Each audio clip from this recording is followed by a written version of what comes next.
Aqui, por exemplo, eu tenho para vocês um exemplo de osso longo. Aqui, no caso, é o fêmur. Aqui, a gente tem, né, a questão da tíbia e o húmero. São exemplos de ossos longos que a gente tem aqui no corpo humano. Mas exemplo maior de osso longo, que no caso é considerado até o maior osso do corpo humano, é o fêmur. De ossos curtos, a gente tem esses exemplos aqui que eu falei para vocês, tá vendo? Aqui, ó, esses ossos aqui, tá vendo? Eles têm quase o mesmo tamanho, tanto na largura quanto no comprimento. São os ossos do carpo, os ossos carpais. Eles são considerados ossos curtos. Aqui a gente tem mais um exemplo. Eles aqui, ó. Como eu falei para vocês, aqui a gente tem o rádio, una, a gente tem aqui os ossos carpais e aqui são as falanges.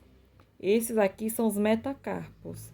Aqui é a falange, proximal, medial e distal. E aqui nesse exemplo, a gente tem os ossos do tarsal, né? Que é os ossos do pé. São esses daqui. Eles são os ossos, vocês podem ver, como eu falei para vocês, são quase do mesmo tamanho. E eles são considerados ossos curtos. Os ossos planos, aqui a gente tem um exemplo, como eu falei para vocês, que a maioria deles é a questão de proteção, osso frontal, esse é azul. Aqui a gente tem a questão da proteção, né, da massa encefálica. O osso parietal, occipital, são os ossos planos. Nesse exemplo a gente tem a escápula, né, que é mais um osso plano. E as costelas. Como eu falei, a função maior dos ossos planos é de proteção de órgãos vitais. As costelas, né, que a gente tem, que a gente já sabe, né, que tem a questão da proteção dos pulmões e coração. E aqui o externo. Vou aproximar para vocês aqui, tá vendo? Esse osso aqui do meio é o osso do externo. E mais um exemplo de ossos irregulares, a gente tem aqui como, por exemplo, aqui é uma vértebra. Então, o maior exemplo de ossos irregular, a gente tem a vértebra. Aí, aqui tem cada parte da vértebra, como eu falei para vocês. Aqui a gente tem, né, na visão dela mais ao lado.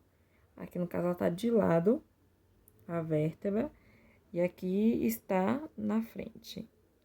Aí, lembra que eu falei com vocês que qualquer orifício natural do osso a gente chama de forame, tá vendo?